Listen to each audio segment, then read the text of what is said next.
Welcome to the Deep Dive, where we unpack compelling research and surprising facts to give you a shortcut to being truly well-informed. Today, we're plunging into a story that reshaped, well, the very foundation of the U.S. economy. It's a phenomenon widely known as financialization. Now, when we say financialization, we're not just talking about, the expansion of Wall Street or the growth of big banks, though they are certainly central to it. This is about something far more profound. A fundamental, economy-wide transformation that has altered everything from how major corporations actually generate their profits to how you might get a loan for, say, a car or a house. It's a shift that touches every corner of our economic lives, often operating just below the surface, kind of unseen in plain sight.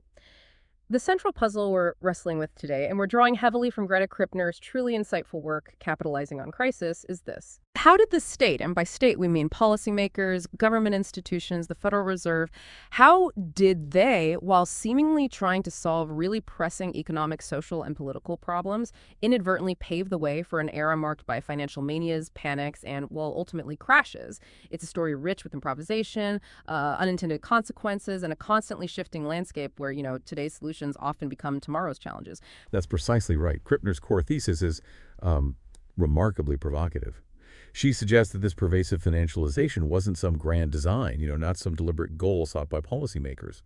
Instead, she argues it was an inadvertent result of the state's sometimes, frankly, desperate attempts to solve other, more immediate and pressing problems that emerged dramatically in the late 1960s and 1970s. She pinpoints these challenges as what she calls the three phases of crisis: a social crisis, a fiscal crisis, and a legitimation crisis. And to resolve these really pressing domestic political dilemmas, Krippner contends that the state increasingly turned to and relied upon both domestic and global capital markets as a kind of, an escape valve. This reliance, she explains, ultimately led to what she describes as a loose credit, high interest rate regime. And, she concludes, this very regime, almost paradoxically, prepared the ground for our own era of financial manias. It's a compelling argument about how solutions to one set of problems can, without conscious intent, create entirely new, unforeseen, and often much more complex ones. And we've got some incredibly rich source material to help us unpack this intricate story with you. We're drawing on extensive excerpts from Krippner's book, which meticulously uses, hard economic data, detailed historical analyses of congressional hearings from the time, and even direct interviews with key figures like former Federal Reserve officials and economists. It truly provides a comprehensive, multifaceted view of this complex economic evolution, moving beyond just the simple narratives. Okay, let's unpack this. We're going to explore what financialization actually looks like, how the government's attempts to solve one set of problems inadvertently contributed to it, and the surprising, almost accidental role of global capital flows in this whole transformation. So let's kick off with the fundamental question, one that might seem straightforward, but is actually surprisingly nuanced. What exactly is financialization beyond just a catchy buzzword? It's not simply about how many people work in the finance industry, is it? No, that's precisely where Krippner's analysis really distinguishes itself and offers, a profound reinterpretation. She defines financialization as a broad-based transformation in which financial activities, rather than services generally, have become increasingly dominant in the U.S. economy over the last several decades, unquote. The core sort of revolutionary idea here is that a growing proportion of all the profits generated in the entire economy are now coming through financial channels, not just traditional production, manufacturing, or even general services like healthcare or retail. It's about profit generation. And to give you the surprising fact that truly brings this home, by the time the U.S. stock market peaked in 2001, financial sector profits had rocketed up to represent more than 40%. Think about that, 40% of total corporate profits in the U.S. economy. That's just a dramatic increase from the mere 10-15% range we saw back in the 1950s and 1960s. And what's even more striking is that it's not just the financial sector itself. Krippner highlights how even quintessential American manufacturing companies, the bedrock of our industrial past, have become increasingly dependent on financial revenues. Consider Ford Motor Company, for instance.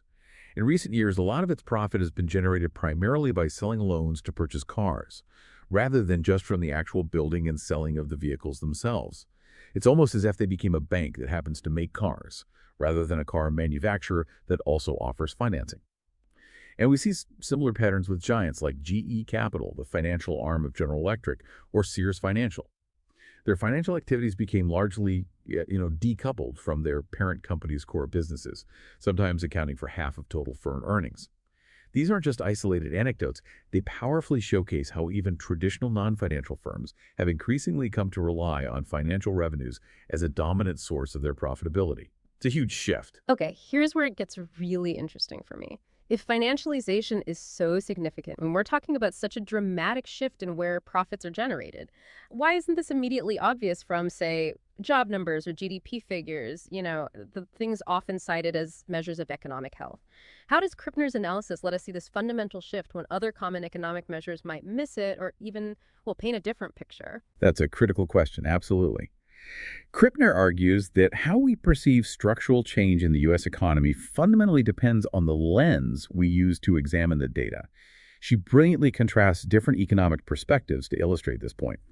First, if you look at employment data, which, is often the first thing people think about when talking about economic shifts, you'd see a steep, undeniable decline in manufacturing employment from 1950 to 2001. Meanwhile, employment in services dramatically ascended. Okay, fine. But when you zoom in on the financial sector, often grouped into fire finance, insurance, and real estate, it appears relatively insignificant in terms of jobs. It's neither a very large sector, nor does it show particularly explosive growth in employment numbers. So this view, she argues, largely supports the popular narrative of post-industrialism, or simply the rise of the service sector. It doesn't on its own really scream financialization. Okay, so the jobs picture is misleading, potentially. Right. Now, second, if you shift your lens to GDP data, which measures contributions to current dollar gross domestic product, FIRE does appear to show significant growth. So looking at GDP offers some evidence for both post-industrialism and financialization. It's kind of a hybrid picture suggesting finance is indeed growing in economic output. A bit clearer, but still maybe not the whole story. Exactly. But then Krippner introduces her pivotal insight: profit data. When you analyze relative industry shares of corporate profits, the picture is, as she puts it, nearly the mirror image of the employment data. Here, FIRE suddenly emerges as the dominant sector of the economy in terms of profit generation, far outpacing general services and starkly showing the dramatic decline of manufacturing share of profits. It's a complete inversion. So her analysis reveals that financialization isn't primarily about what is produced or who is employed in certain sectors, as those traditional lenses might suggest. Instead, it's profoundly about where profits are generated in the economy. And from this perspective, simply lumping finance under the general service category becomes profoundly misleading. It masks the true, deep nature of this economic transformation. It's truly a fundamental rewiring of how capitalism works. Wow, that's truly profound. So Krippner isn't just saying finance got bigger. She's revealing this fundamental rewiring where the very engine of profit shifted from making things or offering traditional services to, well, playing in the financial markets. That's the real deep dive here, isn't it? Let's delve deeper into Krippner's specific empirical measures. How does she actually track this flow of profits? She uses some unique ways of looking at the data, I believe. Absolutely, and it's these specific measures that make her argument so robust, even when you consider complexities in how data is collected over time. She uses two primary aggregate measures to demonstrate financialization. The first one is the growing importance of portfolio income for non-financial firms. Now, this refers to income that companies earn not from, say, selling their products or services, but from interest payments, dividends, and capital gains on investments. Basically, making money from money rather than making money from making widgets or providing services. Krippner's data shows that in the 1980s and 1990s, the ratio of this portfolio income to corporate cash flow was approximately 3 to 5 times the levels characteristic of the 1950s and 1960s. That's a massive, undeniable shift in how even traditional non-financial companies earn their money. Okay, and why corporate cash flow specifically, not just profits? Good question. She explains why she uses corporate cash flow, which is a measure of profits plus depreciation allowances rather than just reported profits. She notes that changes in tax laws, especially in the 80s, allowed firms to depreciate investments much more quickly. This artificially lowered their reported profits, making them look less profitable than they maybe were in terms of actual cash generation. Using cash flow corrects for this accounting distortion, giving a more accurate picture of the capital available and how it was being used. And what she found was that manufacturing firms, especially those with large capital expenditures, actually led this trend. Faced with all this macroeconomic uncertainty, rampant inflation in the 1970s, soaring interest rates in the 1980s, they increasingly diverted capital from long-term investments in plant and equipment and diverting resources into financial investments. So this isn't just about financial companies growing, it's about a fundamental shift in the strategy of traditional manufacturing firms, almost out of, well, perceived necessity. Okay, so that's one measure. Non-financial firms acting more like financial firms. What's the second one? The second measure is the increasing dominance of the financial sector itself as a source of profits compared to non-financial sectors. And here, the numbers are just stark. From the mid-1980s onwards, financial sector profits consistently accounted for around 30% of total U.S. economy profits, peaking above that staggering 40% figure in 2001. These patterns are robust across different ways of measuring profits, and they firmly establish the dramatic rise of finance as the preeminent profit engine in the American economy. These measures paint a very clear, almost alarming picture, but I imagine some might push back. Couldn't this just be, corporate restructuring companies outsourcing financial functions, or maybe even just a result of the globalization of production where manufacturing simply moved offshore, leaving finance behind? How does Krittner address these common counter-arguments? Yeah, she anticipates those and tackles them head on, ensuring her definition of financialization isn't just, a byproduct of clever accounting or global shifts. First, on the argument of corporate reorganization. The idea here is that maybe financial activities are simply being shifted from within non-financial firms to specialized financial firms, maybe through outsourcing, or perhaps they're being placed into financial subsidiaries. So it wouldn't be new activity, just recategorized, right? Krittner acknowledges that things like managing trade receivables, those are short-term credits between firms, were indeed increasingly outsourced. However, she points out that this outsourcing actually exerts a downward bias on her portfolio income measure for non-financial firms. Why? Because those firms are losing that interest income they use to collect themselves. So if anything, her numbers actually underestimate the trend if outsourcing were the primary factor. Similarly, while financial subsidiaries exist, their functions are still part of the broader corporate entity. The profits are still being generated through financial means, regardless of which corporate pocket they technically end up in first. Her core phenomenon of financialization, she argues, remains intact despite these organizational shifts. Okay, that makes sense. What about the globalization argument that manufacturing left, so finance looks bigger by default? Right, the globalization of production argument. What if the U.S. economy appears financialized simply because manufacturing moved offshore, leaving the financial functions concentrated domestically? Krittner tackles this directly. She examines foreign source portfolio income and global financial and non-financial profits. And what she demonstrates, quite strikingly in her original figures 10 and 11, is that financialization is even more strongly in evidence in the offshore activities of U.S. non-financial corporations. This directly rebuts the idea that it's just an artifact of spatial restructuring, factories moving away. It indicates a genuine global economic shift toward financial profitability, a worldwide reorientation of corporate strategy, not just a U.S.-centric phenomenon. Wow, okay, so we've nailed down what financialization is, how Krittner measures it, and how she defends her argument against common critiques. Now, let's transition to the how. What were the underlying economic mechanisms that transformed the whole macroeconomic environment to be so, conducive to financialization? What fundamentally changed in the broader economy that allowed this shift to take hold so powerfully? Krittner identifies two central mechanisms that really connect her deep historical analysis to this broad shift toward financialization. The first is simply expanded credit. Now, while the general circulation of credit in an economy always tends to increase overall corporate profits, by allowing investment and consumption beyond what firms and households could do with only their earned income, financial profits are especially likely to ride the wave of credit expansion. Why? Because financial institutions, by their very nature, intermediate these credit flows. They earn revenue from managing transactions, charging fees, interest on loans, the whole nine yards. More importantly, she argues, a rapid pace of credit expansion creates propitious conditions for asset price bubbles, which then generate enormous windfall profits for the financial sector as asset values soar. Right, like housing bubbles or stock market bubbles. Exactly. And Krittner argues this isn't necessarily about irrational euphoria or pure speculation, as some theorists like Hyman Minsky might emphasize, though that can play a part. Rather, it's a powerful, sort of self-reinforcing cycle. The wider availability of credit enables investors to buy assets, often with borrowed funds. This pushes prices higher, which seems to validate the original purchase and encourages more buying. And when the asset itself can then be used as collateral for more borrowing, this dynamic is magnified intensely. Krittner notes that this process is almost hardwired into an economy in which credit is not subject to any external control. It creates its own powerful momentum, driving financialization forward. Okay, so expanded credit is mechanism one. What's the second? The second mechanism involves high and volatile interest rates. These rates, Krippner argues, significantly reinforce the growing orientation of non-financial firms towards financial markets. Faced with profound uncertainty about the cost of capital for long-term projects, will interest rates be 5% or 15% next year? Non-financial firms increasingly diverted capital away from traditional long-term productive investments, like building new plants or buying new equipment.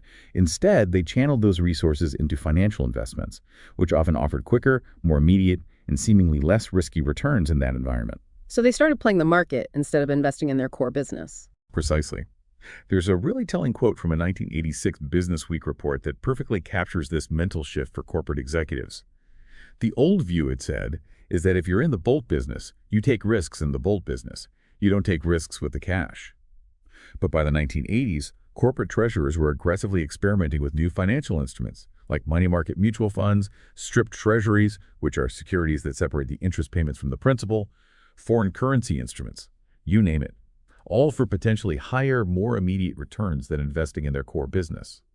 As one large retailer remarkably reported back in 1980, a lot of companies are making more on cash investments than on their capital plans. That's incredible.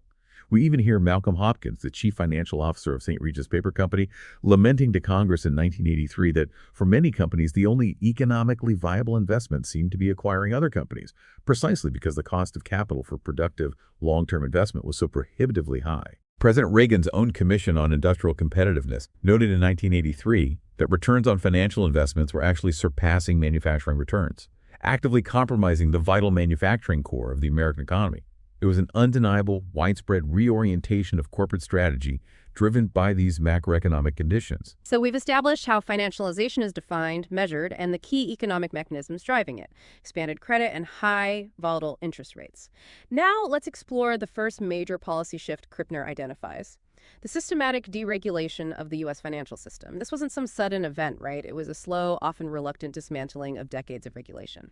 What stands out to IUU about how this specific set of policy choices reoriented economic activity in such a fundamental way? Yeah, the story of financial deregulation really kicks off with what Krippner terms the social crisis of the late 1960s and 1970s. This is a period when that rapid post-war economic growth started to slow down significantly, and this slowdown led to heightened distributional conflict. As resources became or seemed more limited, various social groups, workers, businesses, different segments of society, inevitably competed more fiercely for what was available. This created social tensions that really started to bubble to the surface. Krippner draws on Daniel Bell's insightful observation from that era. He noted that questions of allocation, like who gets what and how, began to migrate from what had traditionally been the economic realm decided by markets to a political market. Bell famously worried, "The economic constraint on private wants is the amount of money that a man has, but what are the constraints on political demands?" The answer, as theories of democratic overload suggested at the time, was that there seemed to be no such constraints, leading to, roaring inflation. Albert Hirschman aptly described inflation in this period as a curious social game, where each group tried to advance its position, maybe demanding higher wages or raising prices, only to have it sort of voided by the next move from another group. For a time, this maybe avoided direct, overt social conflict, but it eventually became a source of acute social tensions as people realized the real-world distributional consequences of their purchasing power was just being eroded. So policymakers were really caught between a rock and a hard place: escalating social demands, slowing growth, rampant inflation. Faced with this mess, how did they begin to dismantle the existing financial regulations, particularly those that had governed interest rates for decades, like Regulation Q? What was the rationale, even if it led to these unintended consequences down the road? Well, the process of U.S. financial deregulation spanned quite a long time, really from the mid-1960s up to the late 1990s.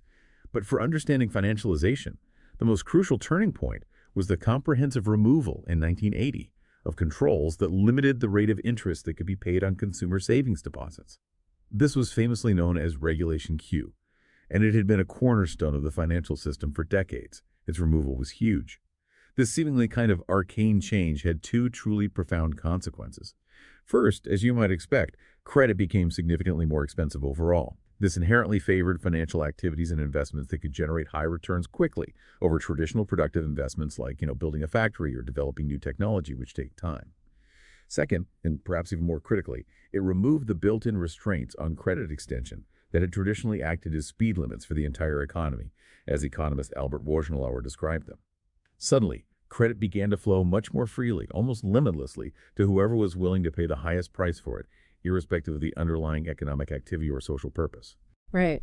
And remind us, what was the original point of Regulation Q in that old system? Sure. To understand the significance, you have to remember that the post-New Deal regulations from the 1930s had created a deliberately segmented financial system. It was designed explicitly to stabilize the system after the Great Depression and, importantly, to channel credit for specific purposes deemed socially desirable. Regulation Q, for instance, by limiting interest rates on deposits, was intended to keep money flowing into thrift savings and loan associations, which then specialized in mortgage lending. The goal was to ensure a steady, affordable supply of funds for housing.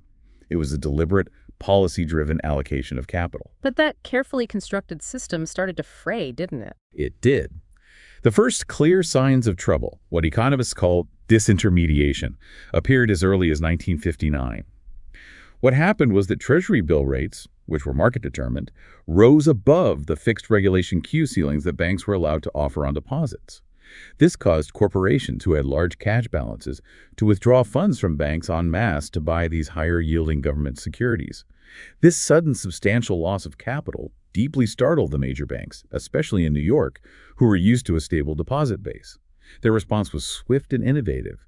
National City Bank, which is the forerunner of today's Citicorp, created a secondary market for negotiable certificates of deposit, or CDs, back in 1961. This innovation allowed banks to essentially bid for money in the open market, securing access to credit, but crucially, at a price determined by the market, not by regulation. It was a significant crack in the regulatory dam. And this had knock-on effects for housing. Absolutely. Protecting commercial banks with higher CD ceilings inadvertently pulled money out of the thrifts, the S&Ls, contracting the funds available for crucial mortgage lending.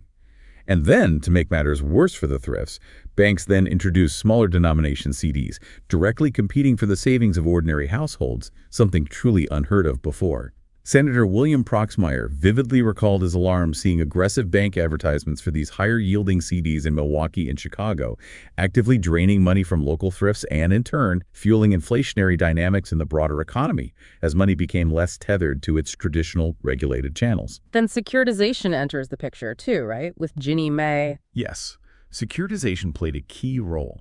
The creation of GNMA, or Ginnie Mae, in 1970, which packaged mortgages together into securities for resale to investors, was ostensibly designed to help stabilize the mortgage market. The idea was to make it easier for originators to sell off loans and free up capital to make more loans.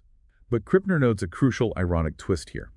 Rather than drawing new capital into housing, these mortgage-backed securities were actually pulling money out of the thrifts. How? They offered savers new competitive investment options when market rates exceeded the regulated rates they could get on traditional savings accounts.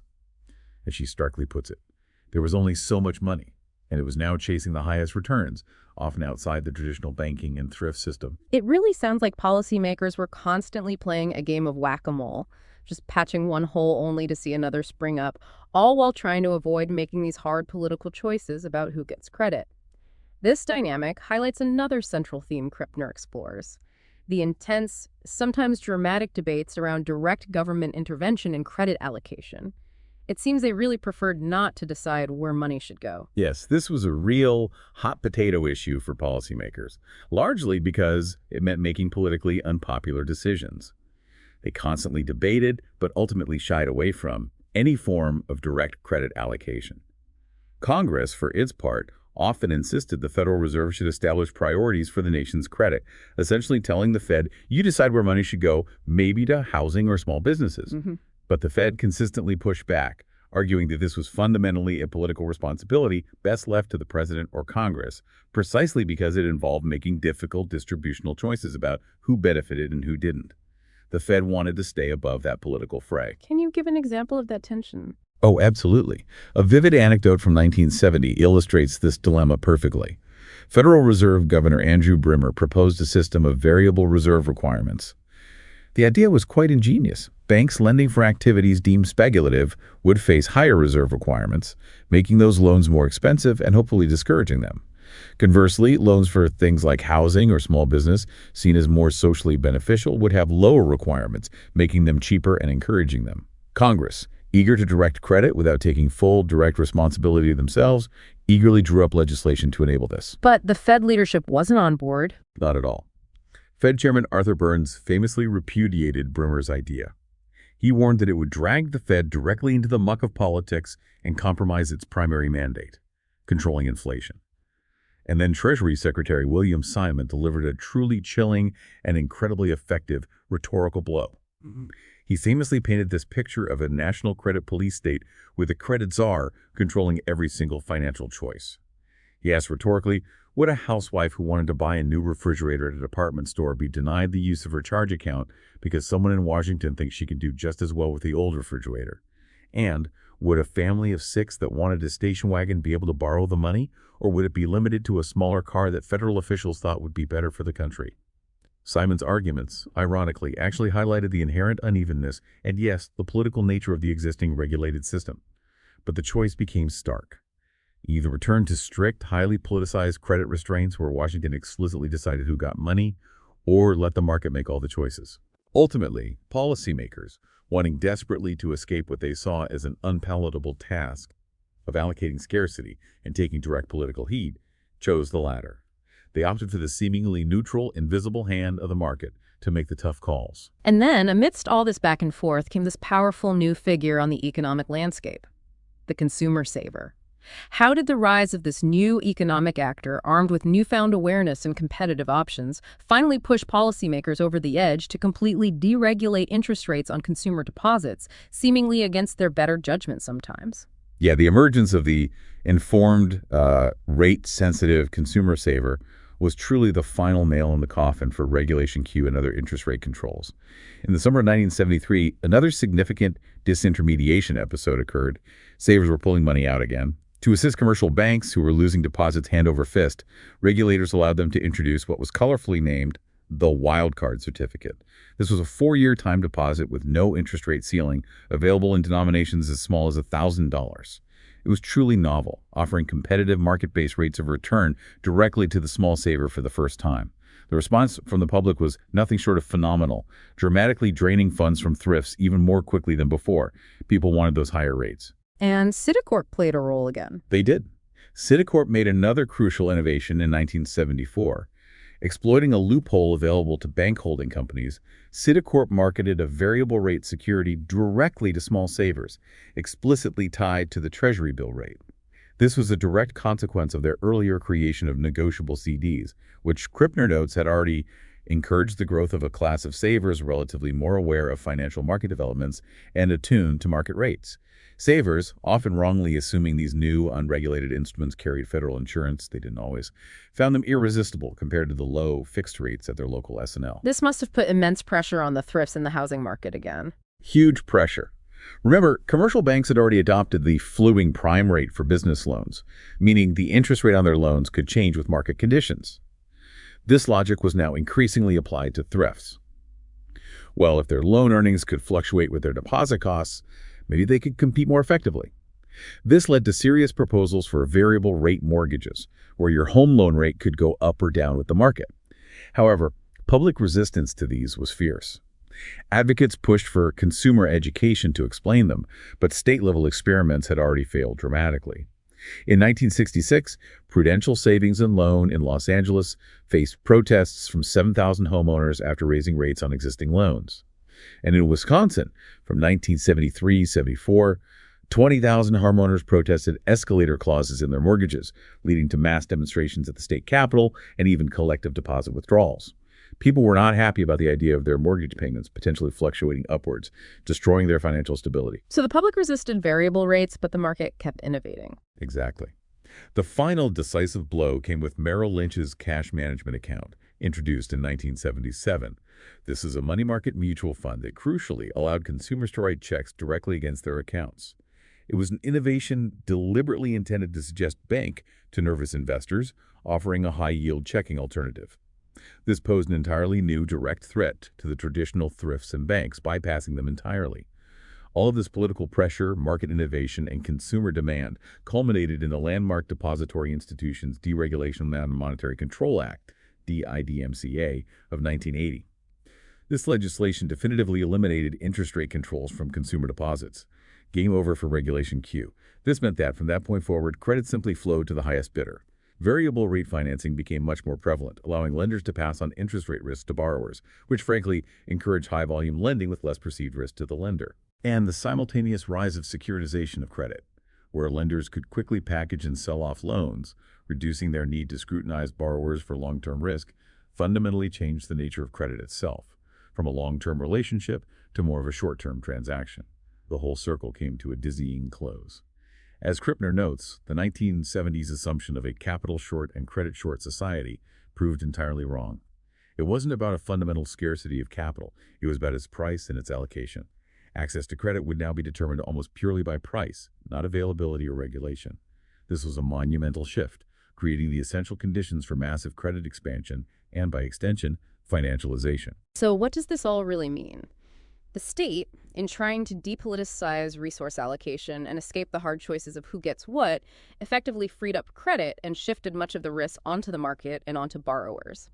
But it seems they inadvertently unleashed something far more powerful, less controllable, and perhaps even more prone to instability than they ever intended. This really sets the stage perfectly for the next major development: how the government inadvertently discovered a massive new source of capital. #tag3, the Reagan administration's unintended discovery of global capital.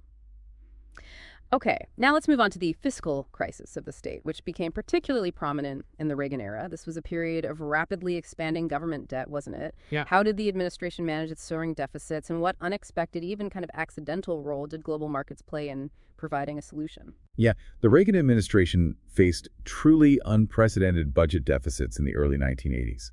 It was uncharted territory. This was a direct result of its unique and somewhat contradictory policy mix. Aggressive supply-side tax cuts, which significantly reduced government revenue, combined with the Paul Volcker Federal Reserve's unwavering monetarist tight money policy, which was laser-focused on crushing the lingering painful inflation from the 70s. The immediate consequence of that mix was extraordinarily high interest rates. Short-term rates climbed as high as 20% in the early 80s, a level almost unimaginable today. These punishing conditions made traditional productive investment domestically very difficult, actively pushing economic activity even further toward finance, as we discussed earlier. Companies preferred financial plays. But critically, these very same high rates acted like a giant magnet and attracted foreign capital inflows to the U.S. economy in unprecedented volumes. And this wasn't planned. They didn't set out to attract foreign money. No, Krippner emphasizes that this was largely an inadvertent discovery, rather than a deliberate, pre-planned strategy. When President Reagan declared in his 1985 State of the Union address that the U.S. was the investment capital of the world, he was basically describing this unplanned outcome after the fact. These foreign inflows provided an unexpected, almost miraculous solution to that zero-sum dilemma of capital allocation that had plagued earlier administrations. Remember the fights over credit allocation. Instead of having to decide who got limited domestic capital, now it seemed like everyone could get it because there was a seemingly endless supply pouring in from abroad. And, importantly, this influx funneled capital predominantly into U.S. financial markets, helping finance the deficit and simultaneously suppressing inflationary pressures in the productive economy because the money wasn't chasing goods and services as much. To really grasp this, we probably need to look back a bit further at the international monetary system. What happened after the Bretton Woods system dissolved in the early 70s, and how did that create the underlying conditions for this accidental embrace of global capital by the U.S. in the 1980s? Right. The dissolution of the Bretton Woods system in the early 1970s was indeed a pivotal foundational event. You can't understand the 80s without it. This system, established after World War II, had pegged world currencies to the U.S. dollar, and the dollar in turn was convertible into gold at a fixed price, $35 an ounce. When President Nixon suspended the dollar's gold convertibility in 1971, effectively ending Bretton Woods, it removed a significant external constraint on the U.S. running large deficits.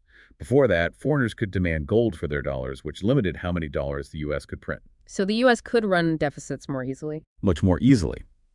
Once the gold peg was gone, foreign dollar holders, particularly central banks and major international investors who accumulated dollars through trade, were left with a stark choice.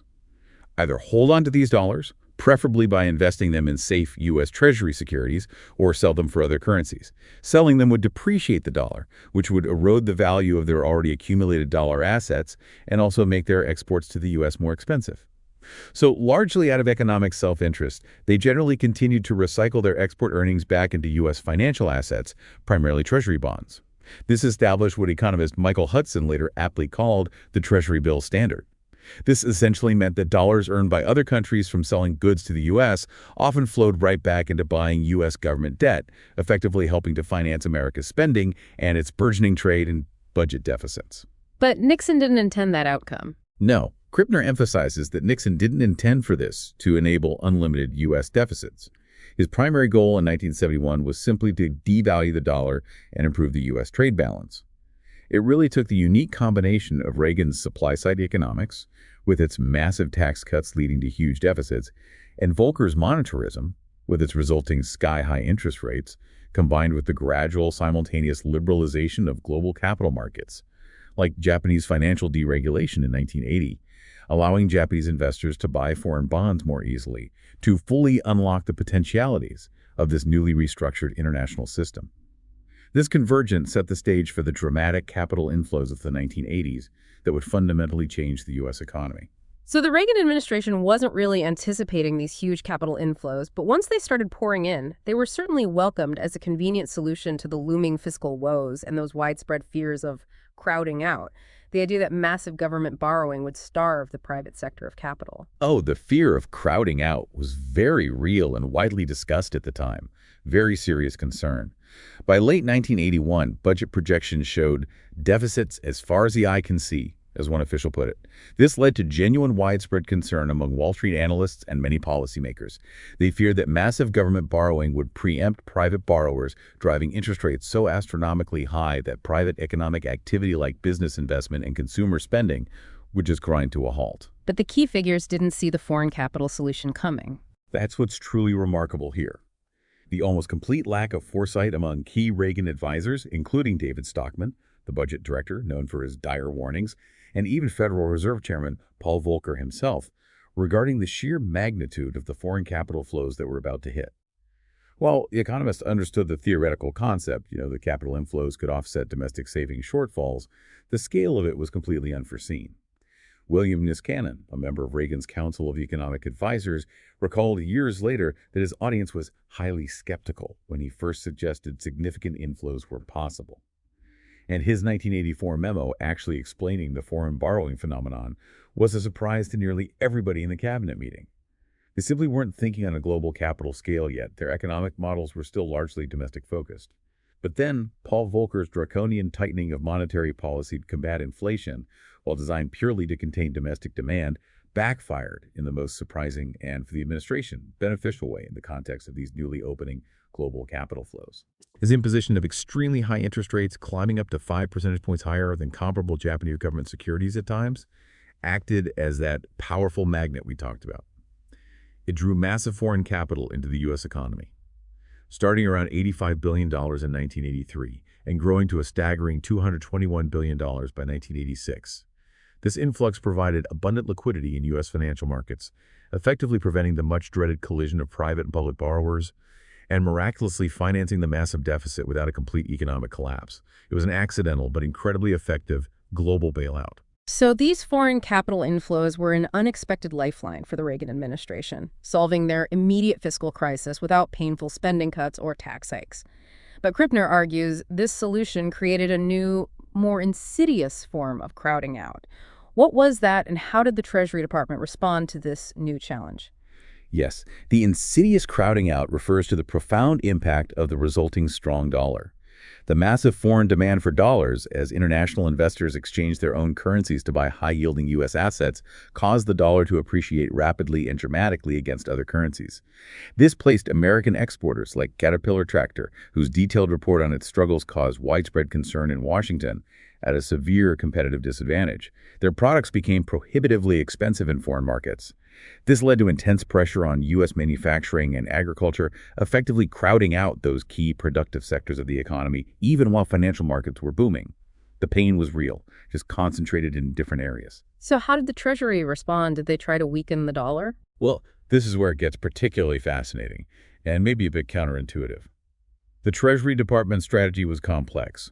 Despite their deeply held ideological opposition to intervening in exchange rates, They believed markets should set prices. They came under intense pressure from powerful figures like Secretary of State George Shultz. Shultz saw growing strains in U.S.-Japan relations due to the strong dollar hurting American industries competing with Japan. So the Treasury took an initiative that was supposed to manage the exchange rate, maybe bring the dollar down, and instead redirected it towards liberalizing Japanese financial markets. This was seen by some economists at the time as a perversion of the initial objective, as economist Fred Bergsten noted critically. Why? Because other economists, like Paul Krugman, had already predicted that liberalizing Japan's financial markets would likely increase capital flows from Japan to the U.S., strengthening the dollar even further. It was almost like throwing gasoline on the fire they were ostensibly trying to put out, but in a way that clearly benefited continued financial flows into the U.S. So they ended up embracing the capital inflows. They absolutely did. By mid-1984, the Reagan administration had fully, consciously embraced foreign capital inflows as an explicit policy objective. They pivoted. They strategically eliminated a 30% withholding tax on interest earned by foreigners on U.S. investments, which Businessweek called a major reason needed to dramatically expand the pool of potential buyers for U.S. government debt. They initiated a foreign targeted securities program with Treasury officials like David Mulford and Beryl Sprinkle actively traveling and marketing special bond issues directly to European and Japanese investors.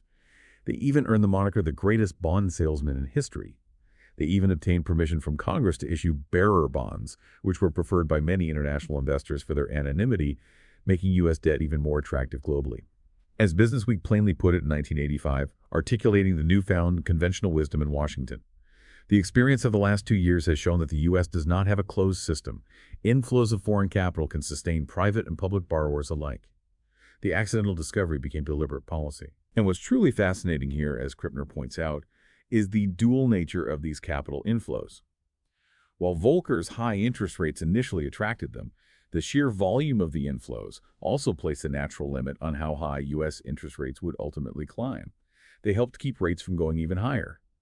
This meant credit remained available and relatively cheap for financial activities, albeit still at a high price for long-term productive investment. This clearly directed capital towards increasingly speculative uses. This dynamic also profoundly influenced American households and firms. They shifted their own investments away from tangible goods like housing, land, art, which had been a refuge from 1970s inflation, and towards financial markets once money's value was seemingly restored by Volcker and financial returns looked much more appealing than returns on physical assets. The consequence, Krippner argues forcefully, was that inflation was effectively transferred from the non-financial to the financial economy, where it was not visible or conceptualized as such. This fueled asset price bubbles instead of consumer price inflation, deferring the core economic problems rather than actually solving them. So the perceived solution to the fiscal crisis, tapping into global capital markets, had these profound unintended consequences for the structure of the domestic economy. It accelerated the shift towards financialization and changed where inflation, or maybe better put, exuberance, manifested itself. Fascinating. Okay, finally, let's turn to the legitimation crisis and the Federal Reserve's evolving role in all this. As the state, through financial deregulation and this reliance on global capital, found ways to avoid politically difficult choices, how did monetary policy and the Fed specifically step into the spotlight as the ultimate arbiter of economic restraint? And what were the consequences of that for financialization? Right. The legitimation crisis reflected a deep loss of public confidence in the state's ability to effectively manage economic growth while simultaneously handling social imbalances and, crucially, persistent inflation. With climbing inflation and rising unemployment in the late 1970s, that nasty phenomenon known as stagflation, these two goals, growth and stability, increasingly came into direct conflict, making the government seem ineffective, maybe even incompetent. Krippner highlights the fundamental dilemma this created for policymakers. How could they guide market outcomes and impose necessary economic restraint without taking direct responsibility for the resulting lackluster economic performance or the politically unpopular decisions, like raising interest rates high enough to deliberately cause a recession to fight inflation? They needed a way to impose discipline without owning the blame for the pain. And the Fed became the key player here. Increasingly, yes. A critical shift occurred, tied to deregulation, with financial deregulation weakening those old quantitative restrictions on credit flow, meaning the government could no longer simply limit how much credit was available or easily direct it to specific sectors. The locus of economic restraint shifted from controlling the supply of credit to controlling its price, the interest rate, I wrote. This automatically made the Federal Reserve's role in setting that price, in imposing restraint, more central and much more highly visible than before. The Fed essentially had to step into the political vacuum and manage the hard decisions about interest rates that politicians, frankly, consistently evaded because they were unpopular. Okay, let's unpack this a bit more. How did the Fed, particularly under Paul Volcker starting in '79, navigate this treacherous new terrain? How did his approach contribute to this depoliticization by relying on market forces, even if implicitly? What was the Volcker shock really about, beyond just crushing inflation? Was there a political dimension too? Oh, absolutely. Paul Volcker's arrival as Fed chairman in 1979 marked a truly pivotal turning point, both economically and politically. The Fed, under his leadership, embarked on what Krippner calls a remarkable experiment with monetarism. Now, interestingly, Volcker himself was personally skeptical about the core theory of monetarism, which postulates a very direct, mechanical link between the money supply and inflation. But he saw the practical political utility of focusing on controlling the money supply as a way to rein in inflation and restore the Fed's damaged credibility. The policy implementation was radical for the time. The Fed inverted its traditional procedure. Instead of directly setting a target for interest rates, as they had done before, they tried to control the total amount of money flowing in the economy, the M1 money supply. Specifically, they did this by targeting and trying to hold non-borrowed reserves constant. Think of non-borrowed reserves as the base money that banks get directly from the Fed without having to borrow at the discount window. It was a very indirect, almost technical way of trying to control the economy. And it meant that interest rates were essentially left to swing wildly, often to excruciatingly high and volatile levels, as the market adjusted to the Fed's reserve targets. Why take such an indirect, disruptive approach? Volcker saw strong psychological and thus political appeal in this approach.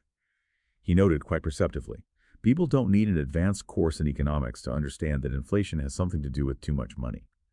By appearing to directly control the quantity of money, the Fed would be seen to be taking direct action against inflation, thus restoring some public trust and legitimacy that had been badly eroded by years of persistent price increases. It shifted the focus away from the painful interest rates themselves. The outcome, as we know, was those extremely high and volatile interest rates and a very deep, painful recession in the early 80s. But it undeniably succeeded in its primary goal, reducing inflation from double digits, around 13%, down to a much more respectable 4%. But the key political lesson for the Fed, even if the mechanics felt like a tactical defeat for the FOMC, the Federal Open Market Committee, at the time because controlling M1 proved very difficult, was invaluable.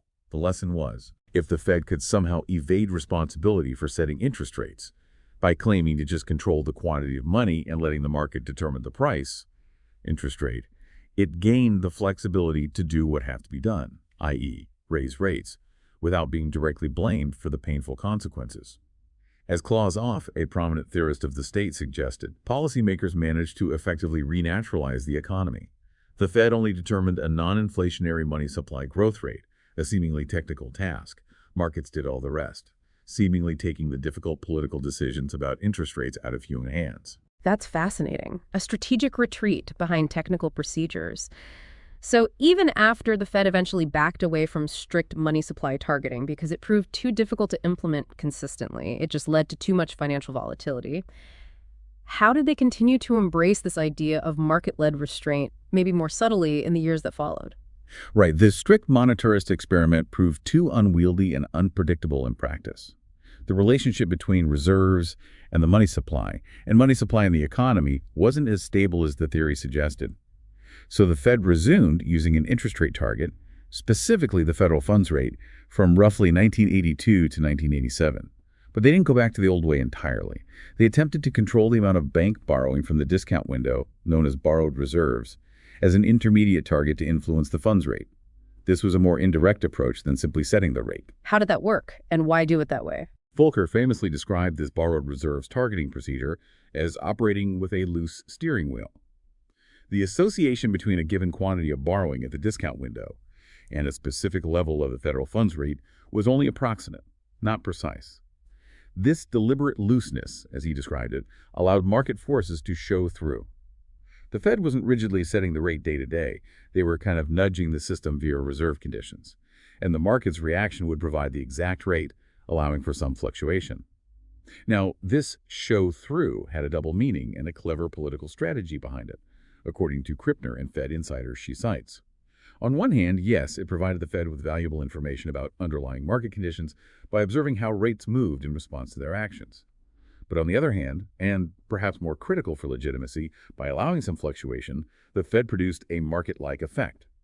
It made the rate appear a bit more market-determined than Fed-determined, as Stephen Axelrod, a key Fed staff director, observed at the time. Marvin Goodfriend, an economist at the Richmond Fed, elaborated that the resulting noise obscures the underlying target and makes the federal funds rate appear free of Fed influence. It was a form of strategic ambiguity designed to maintain the appearance that markets, not the Fed, were truly setting interest rates, thereby deflecting potential political criticism when rates were high or volatile. But that approach ran into problems too. It did. This procedure was also disrupted by financial sector developments, most notably the near failure of Continental Illinois Bank in 1984. That event made many banks extremely wary of borrowing from the discount window, fearing it would signal weakness, which distorted the relationship between borrowing and the funds rate, skewing the Fed's signals. Ultimately, however, it was the dramatic October 1987 stock market crash that definitively ended borrowed reserves targeting. In the incredibly fragile post-crash environment, the Fed needed its supportive stance towards the market to be absolutely clear and unambiguous to prevent further panic. Strategic ambiguity was suddenly a liability, not an asset. The Fed reverted to directly targeting the federal funds rate again, initially framing it as temporary, but it soon became clear they would need a new, more transparent way to operate and adapt to these new economic and political realities while preserving their legitimacy. And this paved the way for an even more radical shift in communication: transparency. Instead of cloaking their actions in technical mystery or subtle market nudges, they decided to just tell everyone what they were doing. How did this latest evolution in monetary policy also contribute to the depoliticization of economic decisions and, perhaps inadvertently, to financialization? Indeed, the era of transparency began in earnest around 1994. The Fed returned to directly targeting the federal funds rate, but crucially became increasingly open about it. This meant they started publicly announcing their interest rate target immediately after their policy meetings, a truly radical departure from their prior practice of secrecy, which often involved cryptic statements, subtle actions in the open market, and weeks of market guessing. Why the shift to openness? Well, the purpose of this transparency was multifaceted. It was partly to build credibility with financial markets and the public by being more predictable. It was also to manage expectations more effectively. And crucially, politically, it was to avoid being cast as anti-growth or anti-employment, especially given the increased public visibility of monetary policy after the Volcker years and the unprecedented financial market volatility of the 1990s. Think LTCM crisis, Asian financial crisis. The Fed wanted to be seen as a responsible, predictable, almost technocratic actor, not a political one manipulating the economy in secret. But Krippner highlights a profound paradox embedded within this move to transparency. She argues it inverted the political lessons of the Volcker shock. Remember, under monetarism, the Fed cloaked its policy instrument and then used that instrument to manipulate the economy, seemingly from a distance, blaming markets for high rates. Under transparency, the Fed threw back the veil on its policy instrument, but used it less and less as a lever to move the economy. How could transparency lead to less direct control? It's counterintuitive, right? But the public announcement of the federal funds rate target became primarily a signal. Policymakers, Krippner finds, became intrigued with the notion that markets could do the work of the Fed. What happened was the Fed learned to increasingly follow, rather than lead, market expectations. They restricted their actual adjustments largely to validating changes that financial markets had already anticipated and priced in. Markets would move in anticipation of Fed action based on Fed communications, Fed speak, essentially making the actual announcement often a non-event, because the market had already done the heavy lifting. The Fed was confirming market expectations more than driving them. Now, while this strategy successfully shielded the Fed from direct public criticism for rate hikes, the market made us do it, or we're just confirming what the market expects, it also contained new dangers, as Krippner warns. Treasury Secretary Robert Rubin, for instance, famously argued during this period that the Federal Reserve was effectively becoming redundant, as it was the market that ultimately determined prevailing interest rates. This kind of thinking, as Krippner notes, could easily lead to over-trusting the infallible judgment of the market, further entrenching the idea that inherently volatile markets, not accountable policymakers, were the ultimate arbiters of economic outcomes and stability. It was another, perhaps more subtle form of depoliticization. So whether cloaked in monetarist mystery or presented with full transparency, the underlying pattern seems to be one of deferring difficult political decisions about resource allocation and economic management to the seemingly neutral but often turbulent forces of the market. This really raises an important question as we wrap up. What are the long-term implications of this consistent pattern, this approach for the economy and for society? So let's try to bring it all together now. How did the state's efforts reacting to these profound social, fiscal, and legitimation crises we've discussed through financial deregulation, relying on global capital, and this evolving, increasingly market-reliant monetary policy? How did all that inadvertently contribute to the pervasive financialization of the U.S. economy? It almost seems like a grand, unplanned economic experiment with massive consequences. That's precisely the core of Krippner's powerful argument. She posits that financialization emerged as an unexpected resolution, not planned, not desired, but a resolution nonetheless, to these deeply intertwined policy dilemmas of the 70s and 80s. The apparent prosperity it generated, the abundance of credit, the rising asset prices, the sense that money was easy, meant that capital was no longer perceived as fundamentally scarce, but rather available in abundant supply. This, crucially, effectively depoliticized those incipient political conflicts over how to distribute limited resources that were so intense in the 70s. By making it seem like there was enough capital for everyone, for government deficits, for corporate investment, even if financial, for consumer borrowing, the state could avoid making explicit, tough political choices about who deserved what and who would have to bear the costs or sacrifice. But the paradox is key here, right? It wasn't that the market imposed discipline. Exactly. Here's the central paradox she identifies, and is absolutely key to understanding her thesis. This resolution was possible not because policymakers successfully transferred the task of disciplining unrestrained social wants to the market, as they ostensibly intended or hoped. Rather, it was possible precisely because the market failed to impose the discipline the policymakers sought. Instead of credit becoming prohibitively expensive or scarce enough to rein in demand and force hard choices, the deregulated globalized market allowed credit to expand massively, fueling financial gains and creating this powerful illusion of abundance that papered over the underlying conflicts. The basic elements supporting financialization, that rapid pace of credit expansion stemming from domestic financial deregulation, the large foreign capital inflows, especially important for financing government deficits and enabling corporate activity without domestic savings, and a monetary policy regime that eventually learned to follow the market rather than directly lead it or impose hard constraints.